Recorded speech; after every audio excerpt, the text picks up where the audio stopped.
হুজুর অনেক দিন হয়ে গেল বৃষ্টি হয় না, অনাবৃষ্টির কারণে আমরা কষ্ট পাচ্ছি, পশু পাখিরা কষ্ট পাচ্ছে। হুজুর গো, আল্লাহর দরবারে দোয়া করেন, আল্লাহ রাব্বুল আলামিন যেন আমাদের মাঝে বৃষ্টি দেয়া দেয়।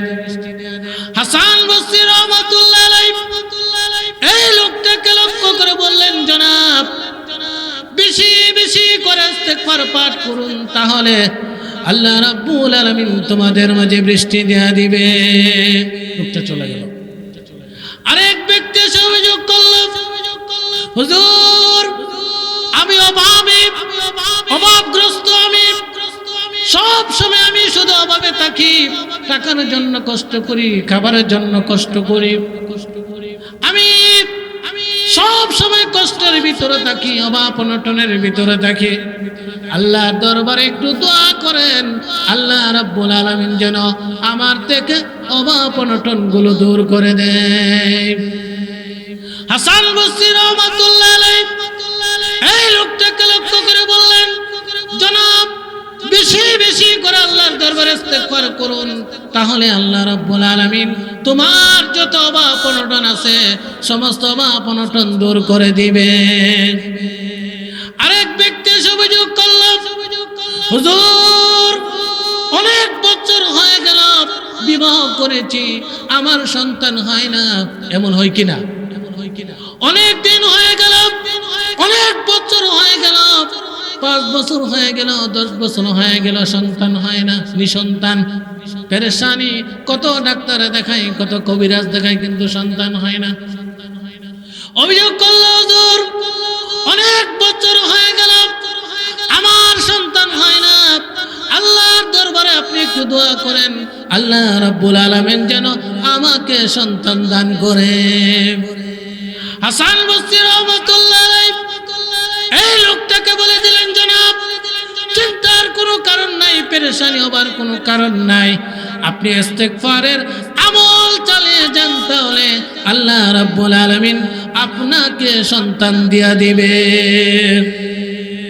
আরেক ব্যক্তি অভিযোগ করল, জনাব হুজুর আমার জমিনে আমি ফসল, আমার জমিনে আমি বীজ রোপণ করি, কিন্তু আমার জমিনে ফসল হয় না।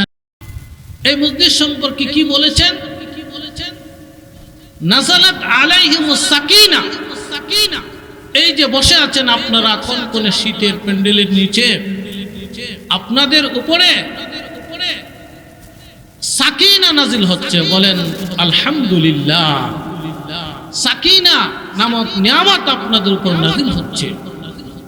আপনি দোকানে বসে থাকেন, অন্যান্য মজলিসে বসে থাকেন, সেখানে সাকিনার কথা বলা হয় নাই, কিন্তু এখানে যে আপনি কোরআনের মাহফিলে বসেছেন, আল্লাহ ওয়ালাদের সুহবতে এসেছেন, সে মজলিসের ব্যাপারে আল্লাহর হাবিব বলেছেন, নাযালাত আলাইহিমুস সাকিনা, আপনাদের উপরে সাকিনা নাজিল হচ্ছে। হাফাতহুমুল মালায়েকা, আল্লাহ রহমতের ফেরেশতারা আপনাদেরকে পরিবেষ্টন করে রেখেছে। আমরা দেখতে পাচ্ছি আমাদের চতুর্দিকে কাপড় দিয়ে পরিবেষ্টন করা হয়েছে যেন কুয়াশা না পড়ে, কিন্তু এর বাহিরে অভ্যন্তরীণ ভাবে আমরা চোখে দেখি না, কিন্তু আল্লাহ রহমতের ফেরেশতারা এই মজলিসকে পরিবেষ্টন করে রেখেছে। ওয়াগাশিয়াতুহুর রাহমা, আল্লাহ পাকের রহমত আমরা এখন দেখতে পাচ্ছি, আমাদেরকে অন্ধকার আচ্ছাদিত করে ফেলেছে। এই অন্ধকার দূর করেছে আলো, লাইট। এই লাইট এবং অন্ধকার, লাইটে আলো আমাদেরকে একেবারে পরিবেষ্টন করে রেখেছে, আবার লাইট থেকে দূরে চলে গেলে অন্ধকার আমাদেরকে পরিবেষ্টন করে রাখে। আল্লাহ রাসূল বলেন, ওয়াগাশিয়াতুহুর রাহমা, আল্লাহ পাকের রহমত আমাদেরকে পরিবেষ্টন করে রেখেছে। বলেন আলহামদুলিল্লাহ। আলহামদুলিল্লাহ বললে সওয়াব না গুনাহ হবে, লাভ না লস? আল্লাহর হাবিব বলেন, যে ব্যক্তি আল্লাহর কালাম থেকে একটি অক্ষর তেলাওয়াত করলো, ফালাহু বিহি হাসানাতুন, তার জন্য একটি নেকি লেখা হয়ে যাবে। আল্লাহু আকবার বলেন। ওয়ালা আশরু বিআমতালিহা, আল্লাহ পাক আপনার আমল নামায় এমন এমন একটা সওয়াব দিয়া দিবেন যে সওয়াবের মান হলো 10টা নেকির সমান। ওয়াল আশরু আমসালিহা লা আকুলু আলিফ লাম মিম হারফুন। আল্লাহর হাবিব বলেন আমি এই কথা বলি না আলিফ লাম মিম একটা অক্ষর, এই কথা আমি বলি না। ওয়ালাকিন আলিফুন হারফুন ওয়া লামুন হারফুন ওয়া মিমুন হারফুন। আল্লাহর হাবিব বলেন উম্মত আমি এই কথা বলি আলিফ হলো একটা অক্ষর, লাম হলো আরেকটা অক্ষর, মিম হলো আরেকটা অক্ষর। তার মানে হলো আমার যে উম্মত আলিফ লাম মিম তেলাওয়াত করলো আল্লাহ রাব্বুল আলামিন তারা আমলনামায় 30টি নেকি দেয়া দিবেন। আলহামদুলিল্লাহ বলেন, আলহামদুলিল্লাহ বলেন। শুকরিয়া আদায় করতে হবে, আল্লাহ আমাদের জন্য এরকম ফজিলতের কথা বলা হয়েছে। তাহলে আমরা ওয়াজ মাহফিল আলহামদুলিল্লাহ বলি, এই আলহামদুলিল্লাহ কি কোরআনে কারীমের আয়াতের অংশ না? সূরার অংশ, আয়াতের অংশ। আমরা কোরআনে কারীম থেকে আলহামদুলিল্লাহ বলেছি, এখানে প্রতি অক্ষরে আল্লাহ রাব্বুল আলামিন 10টি করে নেকি দিয়ে দিয়েছেন। তো আলহামদুলিল্লাহ বললে লাভ না লস? লাভ। এজন্য জবান খুলে আওয়াজ দিয়ে আল্লাহ সেই মহাশূন্যকে প্রকম্পিত করে উচ্চ আওয়াজে আমরা সকলে বলি আলহামদুলিল্লাহ। নির্বাচন যখন আসে তখন এক কাপ চায়ের জন্য অথবা নেতাকে সন্তুষ্ট করার জন্য আমাদের গলা একবারে ভেঙে যায়, হারায় ফেলে গলা দেখে চিন্তা করি না, কিন্তু ওয়াজ মাহফিল হলো উঙ্গা হালি, শুক্রবার জুমার নামাজ হলো উঙ্গা, ঠিক না? কেমন জানো তার পিছনে কেউ একটা ঠাউ আমার কাছে ওয়াজ টোয়া শুনে না, আয়া হলে উঙ্গা। উঙ্গানি বেমার থাকলে চলবে না? মাঠ গরম থাকতে হবে এবং সময়ে সময়ে আলহামদুলিল্লাহ বলতে হবে, নাউজুবিল্লাহ বলতে হবে, ইনশাআল্লাহ বলতে হবে, ঠিক কিনা? এগুলো কোরআনের শব্দ, কোরআনের অক্ষর, এগুলো উচ্চারণ করলে আল্লাহ পাক আমল নামে অসংখ্য নেকি দিয়ে দিবেন। আল্লাহ রাব্বুল আলামিন কোরআনে কারীমের মধ্যে বলেন মা ইয়ালফিযু মিন কওলিন ইল্লা লাদাইহি রাকিবুন আতীদ। আল্লাহ বলেন দুনিয়ার আমার বান্দা বান্দিরা, এই দুনিয়ার জীবনে তোমরা যা কিছু জবান দিয়ে উচ্চারণ করো ভালো মন্দ, এই সমস্ত কিছু রেকর্ড করার জন্য আমি আল্লাহ রাব্বুল আলামিন ব্যবস্থা করে রেখেছি। আমরা যে কথা বলি সে কথা হাওয়ায় নিশ্চিহ্ন হয়ে যাচ্ছে আমাদের ধারণা মতে, কিন্তু আল্লাহ বলেন যে না, এগুলো হাওয়াতে নিশ্চিহ্ন হয় না, বরং তোমরা যেগুলো উচ্চারণ করো সমস্ত কিছু আমি আল্লাহ রেকর্ড করে রেখে দিয়েছি, সময় মতো সেই রেকর্ড তোমার কানে আমি পৌঁছাইয়া দেব। তাহলে আমরা আমাদের জবান থেকে আমরা সত্য বলবো না মিথ্যা বলবো? অশ্লীল কথা আমাদের জবান থেকে বের হবে নাকি হবে না? অশ্লীল কথা বলবে, বের হইব। বাস্তব বুঝছেন না? অশ্লীল কথা, যে কথা বললে গুনাহ হবে সেই ধরনের কথা জবান দিয়ে উচ্চারণ করা যাবে? যাবে? আমাদের জবান দিয়ে অশ্লীল কথা আসে কিনা? গুনাহের কথা আসে কিনা? জামাই বহু দরবার লাগছে, কাজ্জা লাগছে, আর কোনো বাসা নাই, তালাক দেবো, এটা তালাক দেওয়ার পরে জামাইয়ের বোর প্রতি একটু মহব্বত আর বাইরে থাকা, কেন জোড়া লাগবে, এরপর হুজুর পিছে ঘুরে এই কথা কোন যাব? তালাক শব্দ উচ্চারণ করেন যাব? সর্বনিকৃষ্ট হালাল হচ্ছে তালাক দেওয়া। এজন্য এর দ্বারে কাছেও যেমন যেত না, যাওয়া যাবে। যাই হোক, আল্লাহ তাআলা আমাদেরকে এখানে যে বসেছি আমাদের লাভ হবে না লস হবে? মোনাজাত না দিয়ে আমরা কেউ যাব না ইনশাআল্লাহ। বলে ইনশাআল্লাহ।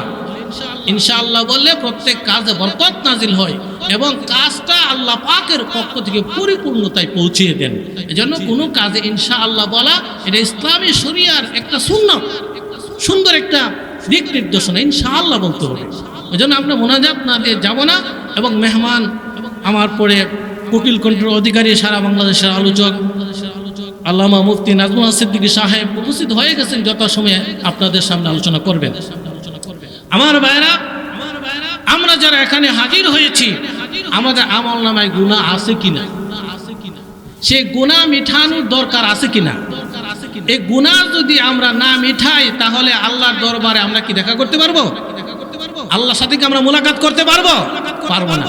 সেই গুনাহগুলো মোচন করার জন্য আল্লাহ রাব্বুল আলামিন আমাদেরকে হাতিয়ার দিয়েছেন, সে হাতিয়ার নাম হলো চোখের পানি।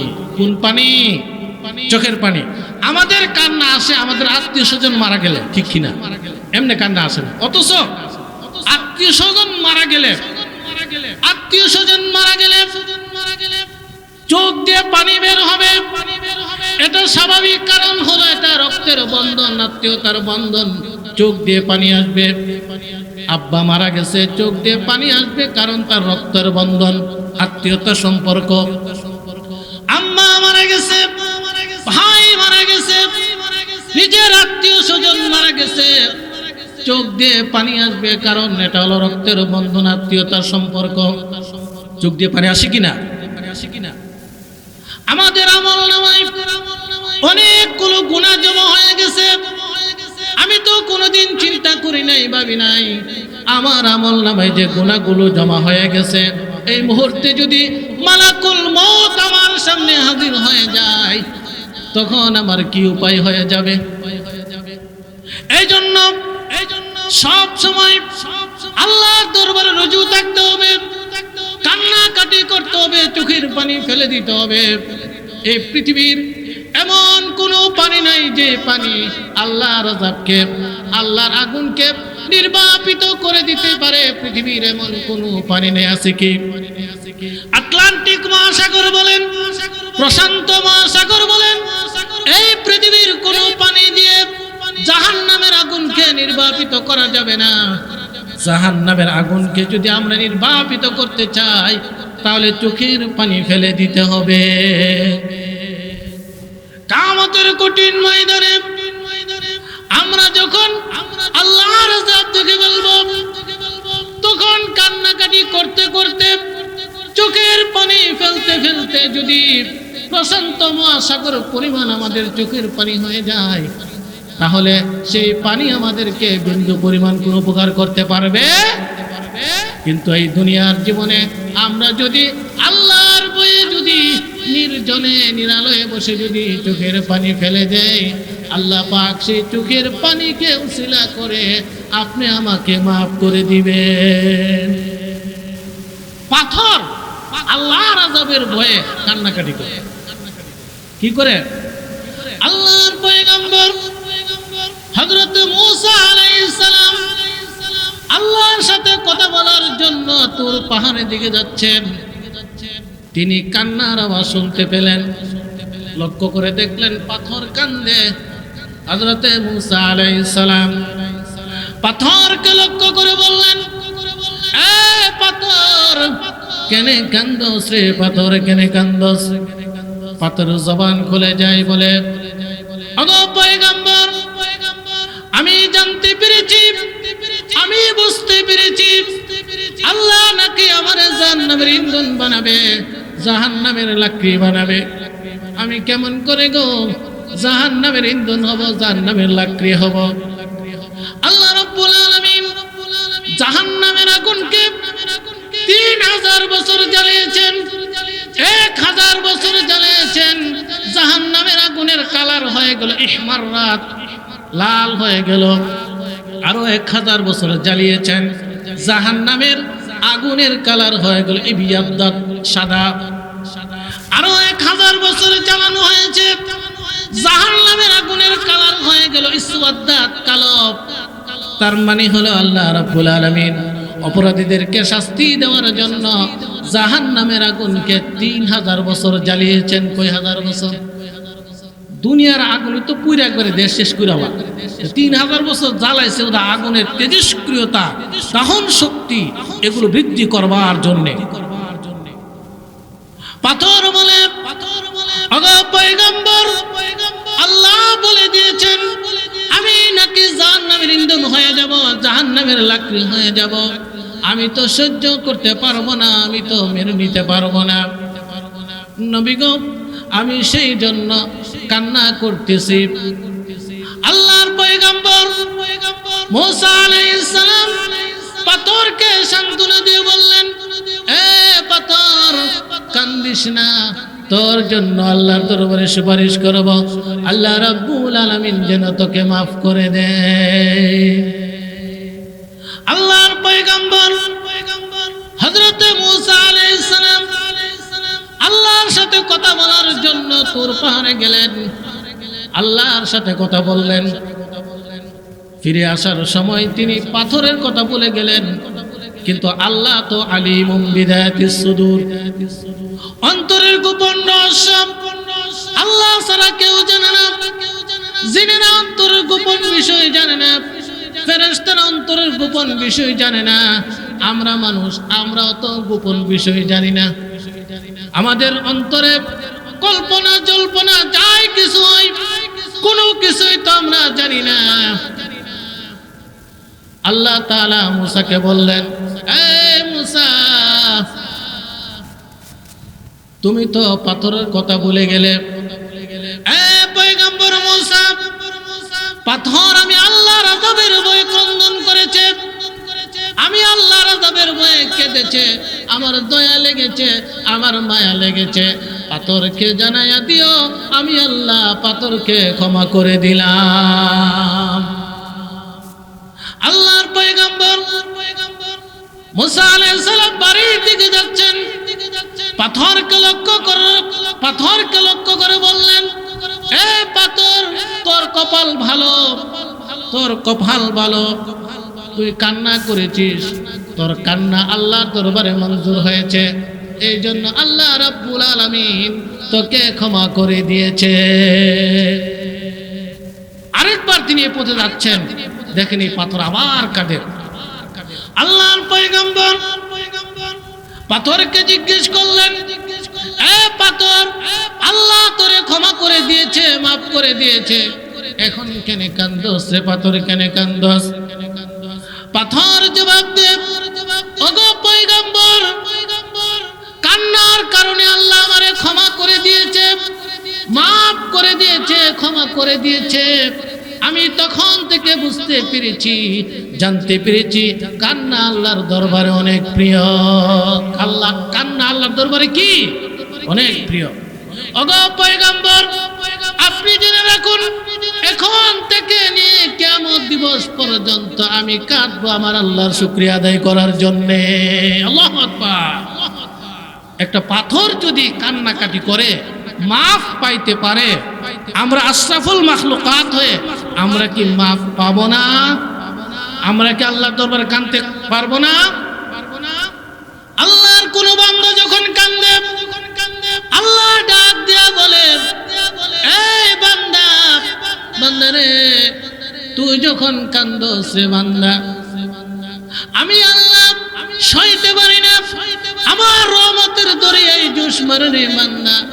বান্দারে, তুই যখন কান্দোস রে বান্দা, আমি আল্লাহর রহমতের দরিয়ায় জোশ মারে রে বান্দা, আমি তোর কিনারায় হাজির হয়ে যাই, কুদরতে হাত বাড়াইয়া তোর চোখের পানিগুলো মুছে দে আর বলি, কান্দিস না, তোদেরকে আমি মাফ করে দিলাম। আমার ভাইরা, এই যে ওয়াজ মাহফিলে এসেছেন, পবিত্র মজলিসে এসেছেন, এই মাহফিলে মুনাজাত হবে। আমরা যদি চোখের পানি ফেলে দিতে পারি আর বলতে পারি, আল্লাহ গো, জীবনে কত অন্যায় করলাম, অপরাধ করলাম, তুমি যদি ক্ষমা না করার, কে আমাদেরকে ক্ষমা করবে?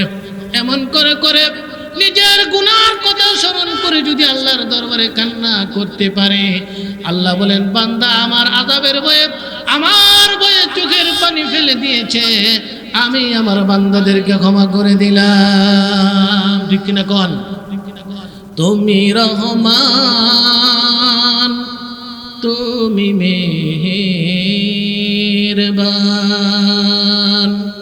রহমান কে?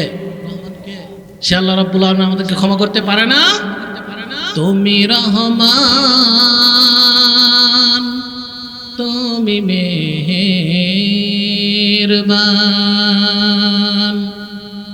অন্ধ গাহেনা শুধু তোমারি গুণগান, বুঝেও বুঝে না তবু শান,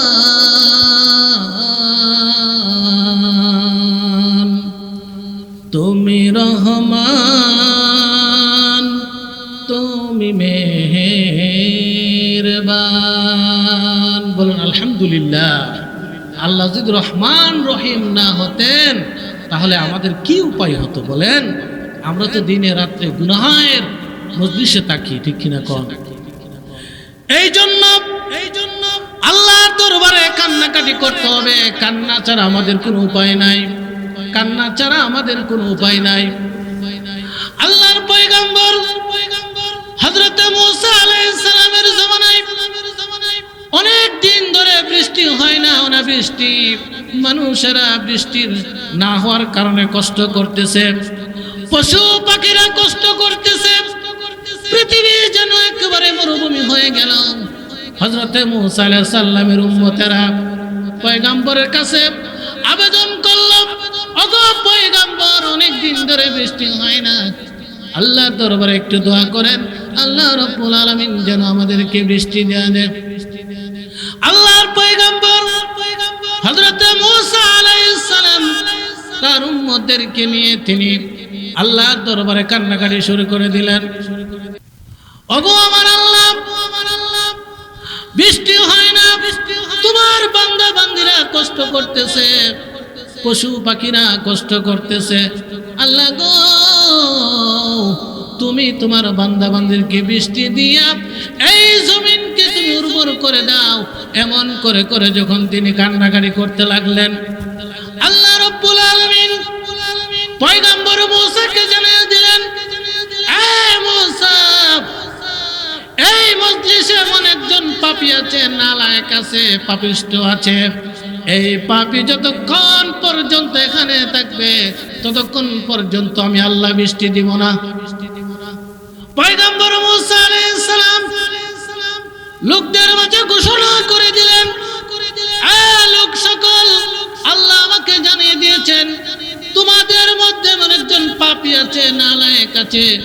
এই লোকটা যতক্ষণ পর্যন্ত এখান থেকে না যাইবা, আল্লাহ আমারে জানাইয়া দিয়েছে ততক্ষণ পর্যন্ত আল্লাহ রাব্বুল আলামিন তোমাদের মাঝে বৃষ্টি দিবে না।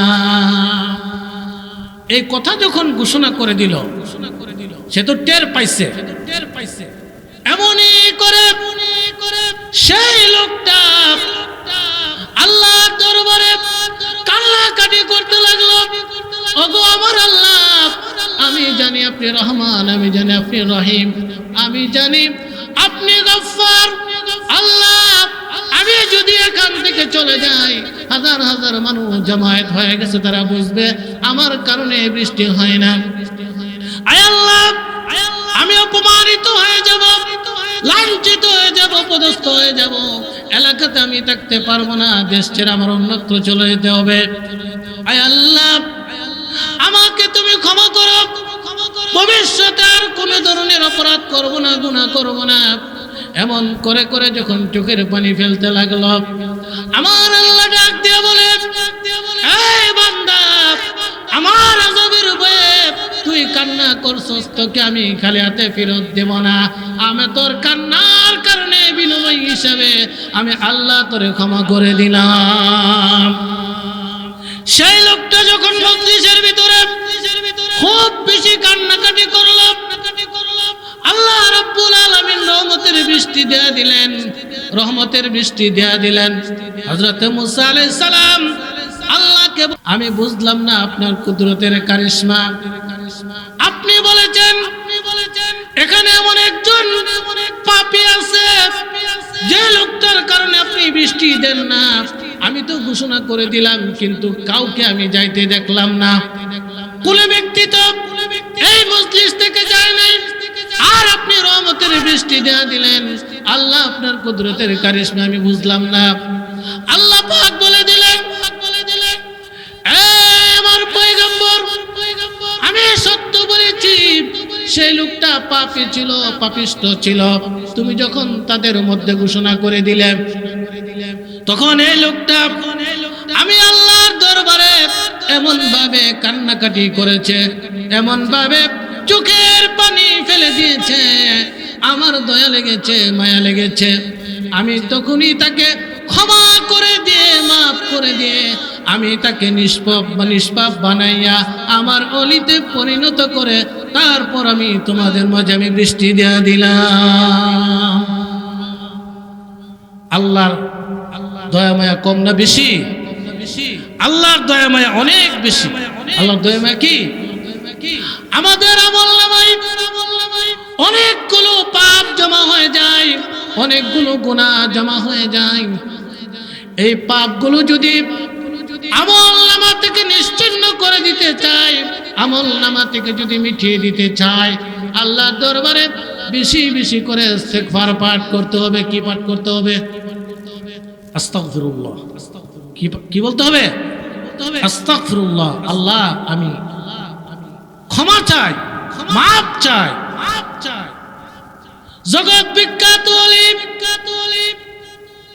হযরত হাসান বসরি রাহমাতুল্লাহ আলাইহি আল্লাহর একজন প্রিয় বান্দা ছিলেন, আল্লাহর ওলি ছিলেন, জগৎ বিখ্যাত একজন মুহাদ্দিস ছিলেন, ফকিহ ছিলেন। হাসান বসরি রাহমাতুল্লাহ আলাইহির কাছে এক ব্যক্তিকে অভিযোগ করল, হুজুর অনেক দিন হয়ে গেল বৃষ্টি হয় না, অনাবৃষ্টির কারণে আমরা কষ্ট পাচ্ছি, পশু পাখিরা কষ্ট পাচ্ছে।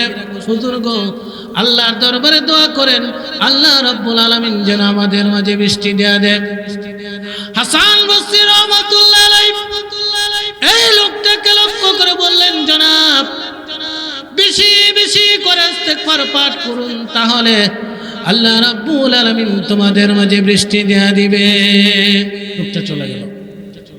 আরেক ব্যক্তি এসে অভিযোগ করল, হুজুর আমি অভাবগ্রস্ত, আমি সব সময় আমি শুধু অভাবে থাকি, টাকার জন্য কষ্ট করি, খাবারের জন্য কষ্ট করি, আমি সব সময় কষ্টের ভিতরে থাকি, অভাব অনটনের ভিতরে থাকি। আল্লাহর দরবারে একটু দোয়া করেন, আল্লাহ রাব্বুল আলামিন যেন আমার থেকে অভাব অনটন গুলো দূর করে দেয়। হাসান বসরি রাহমাতুল্লাহ আলাইহি এই লোকটাকে লক্ষ্য করে বললেন, জনাব বেশি বেশি করে আল্লাহর দরবারে ইস্তিগফার করুন, তাহলে আল্লাহ রাব্বুল আলামিন তোমার যত অভাব অনটন আছে সমস্ত অভাব অনটন দূর করে দিবে।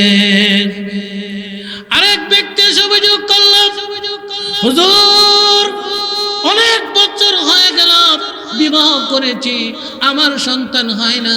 এমন হয় কিনা? অনেক দিন হয়ে গেল, অনেক বছর হয়ে গেল, 5 বছর হয়ে গেল, 10 বছর হয়ে গেল, সন্তান হয় না, নিঃসন্তান। পেরেশানি, কত ডাক্তার দেখাই, কত কবিরাজ দেখাই, কিন্তু সন্তান হয় না।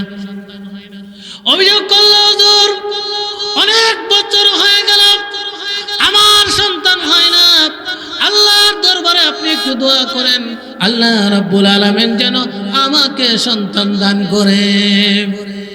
হাসান বসরি রাহমাতুল্লাহ আলাইহি এই লোকটাকে বলে দিলেন, জনাব চিন্তার কোনো কারণ নাই, পেরেশানি হবার কোনো কারণ নাই, আপনি ইস্তিগফারের আমল চালিয়ে যান, তাহলে আল্লাহ রাব্বুল আলামিন আপনাকে সন্তান দিয়া দিবে। আরেক ব্যক্তি অভিযোগ করল, জনাব হুজুর আমার জমিনে আমি ফসল, আমার জমিনে আমি বীজ রোপণ করি, কিন্তু আমার জমিনে ফসল হয় না, নষ্ট হয়ে যায়। হুজুর গো, কত কত বীজ আমি রোপণ করেছি, কিন্তু এগুলো নষ্ট হয়ে যায়, কোনো ফসল আমার জমিন থেকে হয় নাই। আল্লাহর দরবারে একটু দোয়া করে দেন, আল্লাহ রাব্বুল আলামিন যেন আমার জমিনে বেশি বেশি ফসল দান করে। হাসান বসরি রাহমাতুল্লাহ আলাইহি এই লোকটাকে লক্ষ্য করে বললেন, জনাব বেশি বেশি করে আল্লাহর দরবারে ইস্তিগফার করুন, তাহলে আল্লাহ রাব্বুল আলামিন আপনাকে ফসল দান করবে। 4 জন লোক 4টা অভিযোগের কথা বলল, 4 জন লোক 4টা অভিযোগের কথা বলল। সমস্যা 4টা, তিনি আমল দিয়ে দিলেন একটা। সে আমলের নাম কি? ইস্তিগফার। ওয়াজ শুনলই তো না, 2-4টা ওয়াজ বাড়িতে নিয়ে যাইতে হবে এবং আমল করতে হবে। বলেন ইনশাআল্লাহ। কেউ প্রশ্ন করল, হুজুর 4 জন লোক এসে 4টা অভিযোগ করল, 4 জনকে আপনি একই আমল দিয়ে দিলেন, বুঝলাম না। ওষুধ তো 4 ধরনের রোগ, ওষুধ তো 4 কিসিমের হবে। চারজন লোক চারটা বিষয়ের কথা বলল, আর আপনি সকলকে ইস্তেগফারের আমল দিয়া দিলেন। বুঝলাম না, না বুঝারই তো কথা। হাসান বসরি রাহমাতুল্লাহ আলাইহি নিজের থেকে কোনো জবাব দিলেন না, কোনো উত্তর দিলেন না। কোরআনে কারীমের আয়াত তেলাওয়াত করে তিনি উত্তর দিলেন। বলেন আল্লাহু আকবার। আল্লাহ রাব্বুল আলামিন বলেন, ইস্তাগফিরু রাব্বাকুম ইন্নাহু কানা গাফফারা ইউরসিলিস সামাআ আলাইকুম মিদরারা ويمددكم بأموال وبنين ويجعل لكم جنات ويجعل لكم أنهارا الله أكبر হাসান বসরি রাহমাতুল্লাহ আলাইহি কোরআনে কারীমের আয়াত তেলাওয়াত করে জবাব দিয়ে দিলেন। আল্লাহ রাব্বুল আলামিন এই আয়াতের মধ্যে ঘোষণা করে দিয়েছেন, হে আমার বান্দা বান্দীরা, ইস্তাগফিরু রাব্বাকুম, তোমরা তোমাদের রবের কাছে ইস্তিগফার করো। ইন্নাহু কানা গাফফারা, কারণ তিনি হলেন অত্যন্ত ক্ষমাশীল, তিনি হলেন গফফার। গফফার কে? আল্লাহ। গফফার কে? আল্লাহ তাআলা বলেন, এই বান্দা, আমি আল্লাহর কাছে ইস্তিগফার কর। আমার কাছে যদি তুমি ইস্তিগফার করো, তাহলে আমি আল্লাহ গফফার নামের খাতিরে তোমার জিন্দেগীর গুনাহগুলো আমি আল্লাহ মাফ করে দিব। ইস্তিগফার যদি বেশি করতে পারো, আমি তোমাকে কি দিব? ইউরসিলিস সামা আলাইকুম মিদরারা, অনাবৃষ্টি থাকবে না, অনাবৃষ্টি থাকবে না। যখন যতটুকু প্রয়োজন, আল্লাহ বলে আমি তোমাদেরকে এতটুকু বৃষ্টি দিয়া দিব। বৃষ্টি হবে না, এমন হবে না বৃষ্টি বেশি হবে, তাই হবে না। আল্লাহ রাব্বুল আলামিন বলেন, যতটুকু দরকার আমার বান্দার জন্য, যতটুকু দরকার আমি আল্লাহ এতটুকু দিয়া দিব। ইস্তিগফার বেশি করো। সন্তান হয় না, সেই চিন্তা করা লাগবে না, টেনশন করা লাগবে না। আল্লাহ রাব্বুল আলামিন বলেন, ওয়ায়ুমদিদুকুম বিআমওয়ালিন ওয়া বানিনা, আল্লাহ বলেন যদি ইস্তিগফার করতে পারো, আমি আল্লাহ তোমাদেরকে সন্তান দেয়া দিব এবং মাল দেয়া দেব, অভাব অনটন থাকবে না। মালের চিন্তা করতে হবে না, সন্তানের চিন্তা করতে হবে না। সমস্ত চিন্তাগুলোকে আমি দূর করে দিয়ে যত কিছু প্রয়োজন আছে সমস্ত কিছুর ব্যবস্থাপনা আমি আল্লাহ রাব্বুল আলামিন তোমাদেরকে করে দিব। ইস্তিগফার আমরা সাইরা দিছি। ইস্তিগফার সাইরা যত নিরর্থক অনর্থক গীবত শিকায়াত আছে সেগুলো আমাদের কাছে মজা লাগে, কিন্তু ইস্তিগফার আমাদের কাছে মজা লাগে না। আল্লাহ রাব্বুল আলামিন বলেন, শুধু আমি দুনিয়াতে সন্তান দেব তাই না, দুনিয়াতে তোমাদেরকে মাল দেব, অর্থ দেব তাই না। আল্লাহ রাব্বুল আলামিন বলেন, ওয়ায়াজআল লাকুম আনহারা ওয়ায়াজআল লাকুম জান্নাতিন ওয়ায়াজআল লাকুম আনহারা। আল্লাহ তাআলা বলেন, এই বান্দা, বেশি বেশি যদি তুমি ইস্তিগফার করতে পারো, আমি আল্লাহ তোমার জন্য জান্নাত, আমি আল্লাহ তোমার জন্য জান্নাত প্রস্তুত করে রেখেছি। শুধু কি জান্নাত, জান্নাতের ভিতরে মধুর নর থাকবে, শরাবের নর থাকবে, বিভিন্ন রকমের সুস্বাদু পানীয়ের ব্যবস্থাপনা থাকবে। আল্লাহ বলেন, যত প্রকারের নহরের দরকার হবে সমস্ত প্রকারের নহরের ব্যবস্থা আমি আল্লাহ তোমাদের জন্য করে রাখবো। একটা আমল দিয়ে দিলাম, ইস্তিগফার। প্রথম আল্লাহর দরবার কাঁদতে হবে। কি করতে হবে? কাঁদতে হবে, ইস্তিগফার করতে হবে। তাহলে আমলনামা থেকে গুনাহগুলো মিটিয়ে দিবেন কে? লা ইলাহা, জোরে লা ইলাহা। ভাইজান বহু দূরে মদিনা, আমরা কেমনে যাব জানি না। ভাইজান বহু দূরে মদিনা, আমরা কেমনে যাব জানি না। দয়া করো দয়াল আল্লাহ, দয়া করো দয়াল আল্লাহ।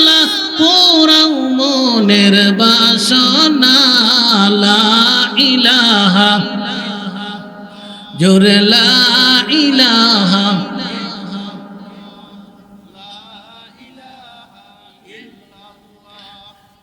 আসিয়া বলে আল্লাহ আল্লাহ ফেরাউন বলে বারাউ জালা আমার আল্লাহ বলে ও জিবরাইল আমার আল্লাহ বলে ও জিবরাইল জান্নাতেরি খুলো তালা লা ইলাহা লা ইলাহা ইল্লাল্লাহু মুহাম্মাদুর রাসূলুল্লাহ সাল্লাল্লাহু আলাইহি ওয়াসাল্লাম। আল্লাহ রাসূলের নাম শুনলে কি বলতে হবে? আল্লাহর হাবিব বলেন যে ব্যক্তি আমি রাসূলের উপরে আমি রাসূলের নাম শুনে যে ব্যক্তি আমি রাসূলের উপরে দরুদ পাঠ করবে আল্লাহ রাব্বুল আলামিন তার উপরে 10টি রহমত নাজিল করে দেন। নবীর উপরে দরুদ পাঠ করলে লাভ না লস?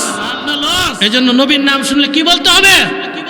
সাল্লাল্লাহু আলাইহি ওয়াসাল্লাম বলতে হবে, ঠিক কি না? সাল্লাল্লাহু আলাইহি ওয়াসাল্লাম বলতে কি বেশি কঠিন না সহজ? এর ফজিলত বেশি না কম? আমল কম লাভ বেশি, আমল কম লাভ বেশি। এজন্য বলি আলহামদুলিল্লাহ। এটা উম্মতে মুহাম্মদের, আমরা আখিরি নবীর উম্মতের বৈশিষ্ট্য যে আমাদের আমল কম কিন্তু প্রতিদান সওয়াব বিনিময় অনেক বেশি। আল্লাহু আকবার। আল্লাহ আমাদের উপর ইহসান করছেন, দয়া করছেন, ঠিক কিনা কম? আমার ভাইরা, এই দুনিয়াতে গুনাহ করে পার পাওয়া যাবে না। গুনাহ করে কি আমরা আল্লাহকে ফাঁকি দিতে পারবো? বলেন ফাঁকি দিতে পারবো? আপনি মিথ্যা বলেছেন, আপনি কি আল্লাহকে ধোঁকা দিতে পারবেন? আল্লাহকে ফাঁকি দেওয়া যাবে না। আমি গুনাহ করলে সব কিছু আল্লাহ পাক যথাসময়ে আমার চোখের সামনে তুলে দেবে আল্লাহ রাব্বুল আলামিন। কোরআনে কারীমের মধ্যে বলেন আল-ইয়াওমা নাখতিমু আলা আফওয়াহিহিম ওয়া তুকাল্লিমুনা আইদিহিম ওয়া তাশহাদু আরজুলুহুম বিমা কানু ইয়াকসিবুন। আল্লাহ রাব্বুল আলামিন বলেন এমন একদিন এসে যাবে যেই দিন আমি আল্লাহ রাব্বুল আলামিন তোমার জবান বন্ধ করে দিব, তোমার জবান দিয়ে কোনো কথা বের হবে না। এখন আমরা জবান দিয়ে কথা বলতে পারি, আল্লাহ বলেন তোমার সামনে এমন এক সময় এসে যাবে যেই সময় তোমার জবান কথা বলতে পারবে না। এই জবানের ভিতর আমি আল্লাহ তালা লাগিয়ে দিব। এই পৃথিবীতে অনেক মানুষ এমন আছে যাদের জবান আছে কিন্তু তারা কথা বলতে পারে না, তাদেরকে আমরা বলি বুবা। অনেক মানুষের কান আছে কিন্তু কান দিয়ে শুনতে পায় না, হাটকাল। অনেক মানুষের চোখ আছে কিন্তু দৃষ্টি শক্তি নাই, তাদেরকে আমরা কানা বলি। অনেক মানুষের মাথা আছে তাদের বুদ্ধি শুদ্ধি নাই, এদেরকে আমরা বেকুফ বলি, ঠিক কিনা কোন? আল্লাহ তাআলা বলেন কিয়ামতের দিন এমন এক সময় এসে যাবে আমি আল্লাহ জবান বন্ধ করে দিব, মানুষের জবান কথা বলতে পারবে না। ওয়া তুকাল্লিমুনা আইদিহিম, কথা বলবে। আপনার সঙ্গে যে দুটি হাত আল্লাহ পাক দিয়েছেন সে হাত কথা বলবে। কি কথা বলবে? আল্লাহ তাআলা বলেন ওয়া তাশহাদু আরজুলুহুম, পাও কথা বলবে, পাও সাক্ষী দিয়ে দিবে, হাত কথা বলবে। আল্লাহ অমুক ব্যক্তিকে তাপ্পর মেনেছিল, কি বলবে? অমুক ব্যক্তিকে তাপ্পর মেরেছিল। পা বলবে আল্লাহ হেঁটে হেঁটে চুরি করার জন্য, ডাকাতি করার জন্য গিয়েছিল। হাত বলে দিবে, পা বলে দিবে। আমরা কি বাঁচতে পারবো? বাঁচতে পারবো না। আল্লাহ পাক কোরআনে কারীমের মধ্যে বলেন ইয়াউমা ইদিন তুহাদ্দিসু আখবারাহা, এই যে জমিনে বসে আছেন এই জমিন সাক্ষী দিয়ে দিবে আল্লাহ তোমার উপরে বসে তোমার কালাম থেকে কথা শুনছিল, তাফসীর শুনেছিল, ওয়াজ শুনেছিল। আল্লাহ আমি তোমার বান্দার পক্ষে সাক্ষী দিয়ে দিলাম, তোমার বান্দাকে তুমি ক্ষমা করে দাও। ভালো সাক্ষী দিবে, ভালো কাজ করলে। আর জমিনের উপরে আমি যদি অন্যায় করি, অপরাধ করি, গুনাহ করি, জবান বলে দিবে, জমিন বলে দিবে, আল্লাহ তোমার উপরে থেকে থেকে অন্যায় করেছে, অপরাধ করেছে। খুযুহু ফাগুল্লু সুম্মাল জাহিমা সাল্লু। আল্লাহ বলবেন, এরে ধর, হাত পা শিকল দিয়া বাঁধ এবং তাকে জাহান্নামে নিক্ষেপ করে দে। বলেন নাউযুবিল্লাহ। আরো কি হবে? আল্লাহ তাআলা বলেন, ووضع الكتاب فترى المجرمين مشفقين مما فيه। আমলনামা দেওয়া হবে, আমলনামা পেশ করা হবে। আমলনামার ভিতরে যা কিছু থাকবে তা দেখে তারা একেবারে হতভম্ব হয়ে যাবে, আতঙ্কিত হয়ে যাবে। ইয়াকুলুনা ইয়া লাইতানা মা লিহাদাল কিতাবি লা ইউগাদিরু সাগীরাতান ওয়ালা কাবীরাতান ইল্লা আহসাহা। আমলনামার ভিতরে যা কিছু থাকবে সব কিছু যখন অপরাধীরা দেখবে তখন তারা আশ্চর্যান্বিত হয়ে বলবেন, ইয়া লাইতানা, হায় আমাদের আফসোস, লা ইউগাদিরু সাগীরাতান ওয়ালা কাবীরাতান ইল্লা আহসাহা।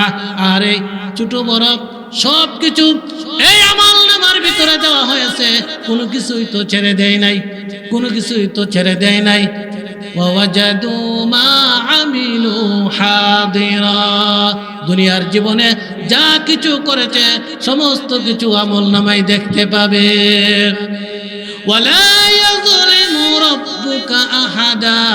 আপনার রব কাউকে বিন্দু পরিমাণ কোনো জুলুম করবেন না। আল্লাহ কি কার উপর জুলুম করবেন? আল্লাহ হলেন আদল, আল্লাহ হলেন ইনসাফকার, ন্যায়পরায়ণ সত্তা আল্লাহ। আল্লাহ কার প্রতি কোনো শত্রুতা নাই। আল্লাহকে যে যত বেশি মানবে, আল্লাহকে যে যত বেশি ইবাদত করবে, আল্লাহ তার সাথে ওই রকম আচরণই করবে। এই জন্য বান্দারা অপরাধের আশ্চর্যান্বিত হয়ে যাবে। আল্লাহ রাব্বুল আলামিন কোরআনে কারীমের মধ্যে বলেন, ওয়াকালু লাউ কুন্না নাসমাউ আও নাকিলু মা কুন্না ফি আসহাবিস সাঈর। সূরা মুলকের মধ্যে আয়াত আছে না? যারা সূরা মুলক পড়েন আপনারা অবশ্যই বুঝবেন এই আয়াত সূরা মুলকের ভিতরে আছে না নাই? অপরাধীরা বলবে, ওয়াকালু, অপরাধীরা বলবে, লাউ কুন্না নাসমাউ। নবীগণ আল্লাহর কালাম থেকে বলেছিলেন, উলামায়ে কেরাম বলেছিলেন, লাউ কুন্না নাসমাউ, আমরা যদি শুনতাম, আও নাকিলু, অথবা যদি আমরা বুঝতাম, অন্তর দিয়ে যদি বুঝতাম, অনুধাবন করতাম, মা কুন্না ফি আসহাবিস সাইর, আজকে জাহান্নামবাসী হতাম না, আজকে জাহান্নামী হতাম না যদি শুনতাম। আমাদের শোনার অভাব আছে, আমাদের অনুধাবন করার অভাব আছে, মানার অভাব আছে। মানতে হবে, কি করতে হবে? মানতে হবে। অপরাধীরা ফাতারাফু বিযামবিহিম, অপরাধীরা তাদের গুনাহগুলোকে স্বীকার করবে, জবান দিয়ে বলবে। চোর যখন ধরে ফেলেন, যখন তাদেরকে সাইজ করে রিমান্ডে নেন, তখন কিন্তু সব বইলা দে, বলে কিনা? আল্লাহ তাআলা জানিয়ে দিলেন, দুনিয়ার জীবনে তুমি নামাজ পড়ো নাই, আমার কাছে আসলে অস্বীকার করতে পারবে না, সবকিছু আমার কাছে খুলে খুলে বলে দিবে। আল্লাহ বলেন, ফাসুহকাল লিআসহাবিস সাঈর, যারা জাহান্নামবাসী হয়ে যাবে এরা ধ্বংস। এরা কি? ধ্বংস। এজন্য আমাদেরকে কি হতে হবে? নেককার হতে হবে। কি হতে হবে? নেককার হতে হবে। আল্লাহর একজন প্রিয় বান্দি হযরত রাবিয়া বুসরি, নাম শুনছেন কিনা? নাম শুনছেন কিনা? আল্লাহর হাবিব রাবিয়ার আব্বাকে প্রশ্ন, রাবিয়ার আব্বাকে স্বপ্ন যুগে দেখালেন, রাবিয়ার আব্বা চিন্তা করো না, পেরেশানির কোনো কারণ নাই, চিন্তার কোনো কারণ নাই। আল্লাহ তাআলা তোমার এমন একজন কন্যা সন্তান দিবে, এই কন্যা সন্তানকে যদি এক পাল্লায় রেখে দেওয়া হয়, আর দুনিয়ার শত শত হাজার হাজার লক্ষ লক্ষ কোটি কোটি মেয়েদেরকে যদি অপর পাল্লায় রেখে দেওয়া হয়, আল্লাহর নবী রাবিয়ার আব্বাকে স্বপ্ন যুগে বলেন তোমার কন্যার পাল্লা ভারী হয়ে যাবে। রাবিয়ার আব্বা, আল্লাহ তাআলা তোমার এমন একজন কন্যা সন্তান দিবে, এই কন্যা সন্তানের সুপারিশে আল্লাহ রাব্বুল আলামিন কিয়ামতের কঠিন ময়দানে আমার অনেক উম্মত গুনার কারণে আটকে যাবে, গুনার কারণে জাহান্নামবাসী হয়ে যাবে। আল্লাহ তাআলা তোমার এমন একজন কন্যা সন্তান দিয়া দিবে, যে কন্যা সন্তানের সুপারিশে আল্লাহ পাক আমার গুনাহগার উম্মতের ঠিকানা জান্নাত দিয়া দিবে। কেউ প্রশ্ন করল, রাবিয়া এত বছর হয়ে গেল বিবাহের বন্ধনে তুমি আবদ্ধ হচ্ছ না, তুমি বিবাহের বন্ধনে বসো না, স্বামী গ্রহণ করো না কেন রে রাবিয়া? তুমি কেন স্বামী গ্রহণ করো না? তার কারণ কি, তার রহস্য কি? হযরত রাবিয়া জবাবে বললেন, আমার তিনটা প্রশ্নের জবাব যদি দিতে পারো তাহলে আমি বিবাহের বন্ধনে আবদ্ধ হতে পারি। এক নম্বর প্রশ্ন হলো, আমার যখন মরণ হয়ে যাবে, মৃত্যু হয়ে যাবে, ওই কঠিন সময় আমার ঈমান নসিব হবে কিনা, এই কথা কি তুমি বলতে পারো? ঈমান নসিব হবে কিনা সেই চিন্তায় আমি নিমগ্ন আছি। স্বামী ভাইরা আমার, সাকরাত যখন শুরু হয়ে যায় তখন শয়তান আক্রমণ করে আমাদেরকে বেঈমান করার জন্য, আমাদেরকে বেঈমান করার জন্য শয়তান আক্রমণ করবে। আল্লাহর একজন ওলি হযরত আবু যাকারিয়া রাহমাতুল্লাহি আলাইহি সাকরাত যখন শুরু হয়ে গেল, তার বন্ধু তাকে কালিমার তালকিন দিতে লাগলেন, তিনি মুখ ফিরিয়ে নিলেন। আরেকবার কালিমার তালকিন দিলেন, তিনি মুখ ফিরিয়ে নিলেন। আরেকবার তিনি কালিমার তালকিন দিলেন, মুখ ফিরিয়ে নিলেন, আর জবান দিয়ে বলে দিলেন আমি বলবো না, নাউযুবিল্লাহ, বলবো না। চিন্তার কারণ নেই, মুখ ফিরে নেয়, কালিমার তালকিন দেয়, তিনি মুখ ফিরে নেয়, এটা কি চিন্তার কারণ না? ওনার সাকরাতের অবস্থা যখন চলে গেল, স্বাভাবিক অবস্থায় যখন তিনি চলে আসলেন, মৃত্যু যন্ত্রণা যখন কমে গেল, তিনি যখন হুঁশে ফিরে আসলেন, বন্ধু বলল আবু যাকারিয়া রে, আমি তোমাকে কালিমার তালকিন দিলাম, তুমি তো মুখ ফিরে নিলে, বুঝলাম না কারণ কি? আবু যাকারিয়া বলে, এই বন্ধু, আমার যখন সাকরাত শুরু হয়ে গেল তখন শয়তান এক পেয়ালা পানি নিয়ে আমার সামনে হাজির হয়ে গেল আর বলল, হ্যাঁ আবু যাকারিয়া, তোমার কি পানির দরকার আছে? তোমার কি পানি লাগবে? আমি বললাম হ্যাঁ, পিপাসায় যেন আমার কলিজা ফেটে যাচ্ছে, আমার পানি লাগবে, আমার পানির প্রয়োজন আছে। শয়তান বলল, হ্যাঁ আবু যাকারিয়া, তুমি যদি আসমানের মালিক, জমিনের মালিক, মহান আল্লাহ রাব্বুল আলামিনকে অস্বীকার করতে পারো তাহলে আমি তোমাকে পানি দেব। নাউযুবিল্লাহ। আবু যাকারিয়া বলে, বন্ধুরে, আরেকবার আমি মুখ ফিরিয়ে নিয়েছি, আবার শয়তান আমার কাছে পানি নিয়ে হাজির হয়ে যায় আর বলে, আবু যাকারিয়া রে, তুই কি আবু যাকারিয়া রে, তোর কি পানি লাগবে? তোর কি পানির প্রয়োজন আছে? আমি বললাম হ্যাঁ, পানির পিপাসায় যেন কলিজা ফেটে যাচ্ছে, আমার পানি লাগবে, আমার পানির দরকার। শয়তান বলল, আবু যাকারিয়া রে, এমনিতে তোরে আমি পানি দেব না, তুই যদি মহান আল্লাহ রাব্বুল আলামিনকে অস্বীকার করতে পারিস, আল্লাহকে যদি অস্বীকার করতে পারিস তাহলে আমি তোকে পানি দেব। নাউযুবিল্লাহ। আবার শয়তান হাজির হয়ে গেল, বলল, হ্যাঁ আবু যাকারিয়া, তোর কি পানি লাগবে? পানির প্রয়োজন আছে? আল্লাহর ওলি বললেন, হ্যাঁ আমার পানি লাগবে, আমার পানির প্রয়োজন আছে। শয়তান বলল, আল্লাহকে অস্বীকার করলে আমি তোকে পানি দেয়া দিব।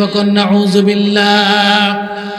আল্লাহর ওলি বললেন, না, যে আল্লাহ আমাকে সৃষ্টি করেছেন, যে আল্লাহ আমাকে খাওয়ান, এত অসংখ্য গণিত নিয়ামত দান করেছেন, সে আল্লাহর সাথে আমি নাফরমানি করতে পারবো না।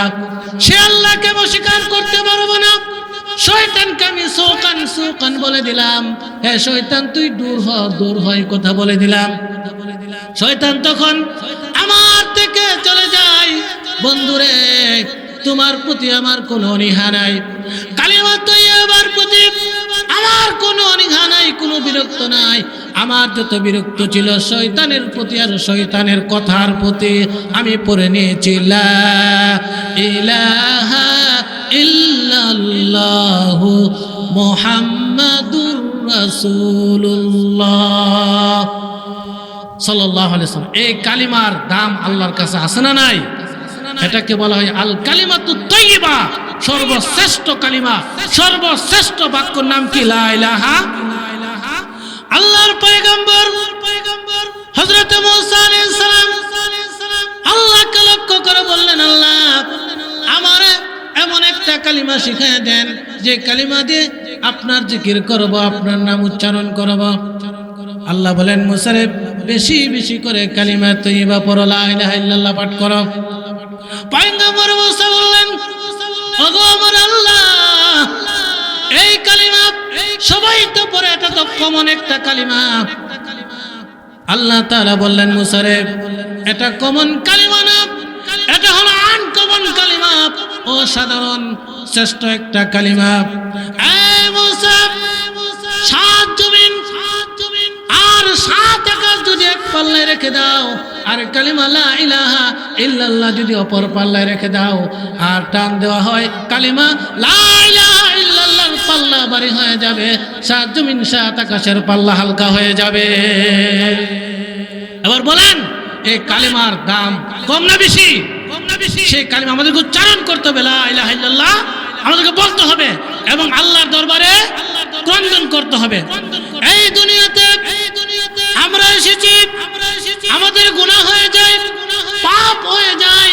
এই গুনাহ নিয়ে যদি আল্লাহর দরবারে মোলাকাত করি, তাহলে আমাদের অবস্থা ভয়ঙ্কর হয়ে যাবে। কি হয়ে যাবে? ভয়ঙ্কর হয়ে যাবে, অত্যন্ত খারাপ হয়ে যাবে। সেই জন্য এই গুনাহগুলোকে যদি মিটিয়ে দিতে চাই, আমলনামা থেকে যদি নিশ্চিহ্ন করে দিতে চাই, তাহলে আমাদেরকে আল্লাহর দরবারে কান্নাকাটি করতে হবে, চোখের পানি ফেলে দিতে হবে। ঠিক কিনা কোন?